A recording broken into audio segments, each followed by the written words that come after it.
Saudara, saat-saat seperti ini ketika kita melihat sekeliling kita, apalagi dalam situasi pandemik yang berkepanjangan ini, kadang-kadang kita tergoda untuk kehilangan pengharapan kita.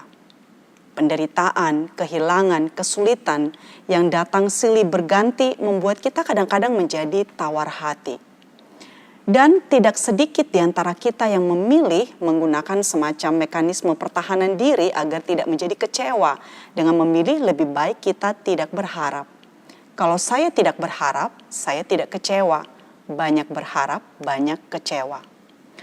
Nah, mari kita lihat apa yang dikatakan oleh Amsal di dalam Amsal 13 ayat yang ke-12 yang merupakan episode ke-12 dari seri Amsal kita. Amsal 13 ayat yang ke-12. Harapan yang tertunda menyedihkan hati, tetapi keinginan yang terpenuhi adalah pohon kehidupan. Saudara, Amsal ini memberi gambaran realitas hidup kita dalam hal pengharapan. Harapan bisa terpenuhi, bisa juga tertunda. Bahkan ada juga harapan yang tidak pernah terpenuhi. Ada yang memiliki harapan yang kosong, yang diciptakan oleh manusia sendiri. Dan hal ini bisa menimbulkan kesedihan dan kekecewaan. Ada juga yang memiliki pengharapan yang terpenuhi. Dan Amsal mengatakan hal tersebut seperti pohon kehidupan. Nah, saudara, di dalam hidup ini salah satu hal yang memang menyedihkan adalah ketika sebuah pengharapan tidak menjadi kenyataan. Meskipun mungkin pengharapan itu bukan ditolak tetapi tertunda. Harapan yang tertunda itu mungkin seperti harapan kita untuk seseorang yang sakit kanker selama bertahun-tahun.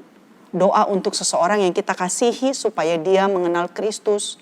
Mencari pekerjaan dengan sekian banyak wawancara namun hasil belum ada jawaban. Atau pasangan yang menantikan kehadiran seorang anak dalam keluarga. Dan sekian banyak pengharapan lainnya.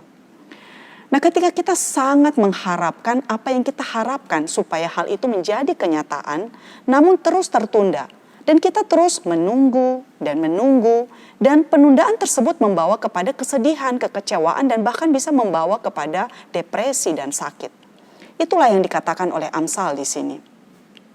Namun bagian kalimat kedua dari ayat ini memberikan antitesis kepada kita, yaitu keinginan yang terpenuhi adalah pohon kehidupan. Nah, pohon kehidupan di sini menggambarkan suatu hidup yang diperbaharui. Ketika pengharapan dan keinginan kita menjadi kenyataan, kita seperti mendapatkan kekuatan yang baru.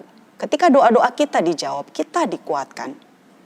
Nah, sebagai orang percaya, kita disebut sebagai umat yang berharap.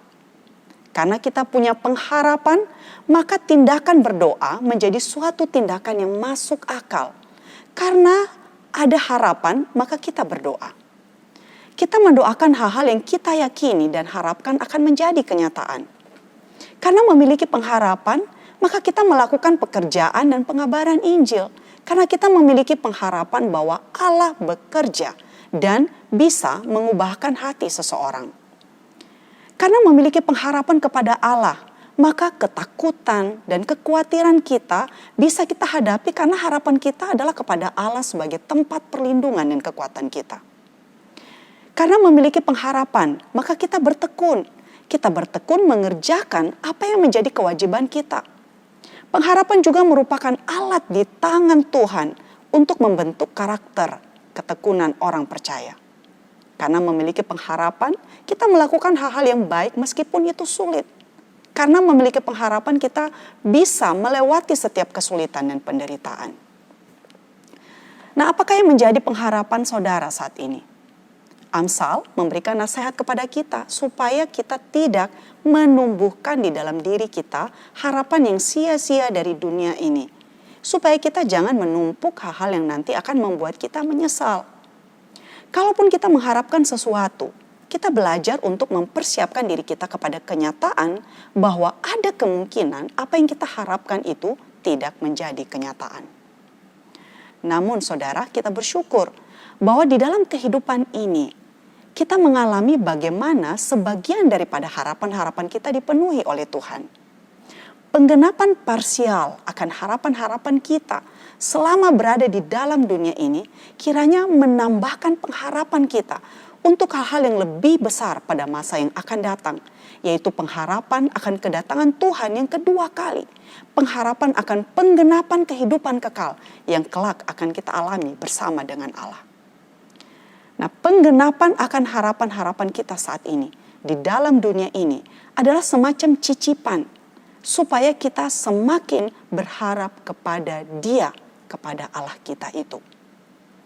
Nah, terakhir saudara, apakah yang membedakan pengharapan antara orang percaya dengan yang belum percaya? Yang membedakannya adalah isi atau objek yang diharapkan.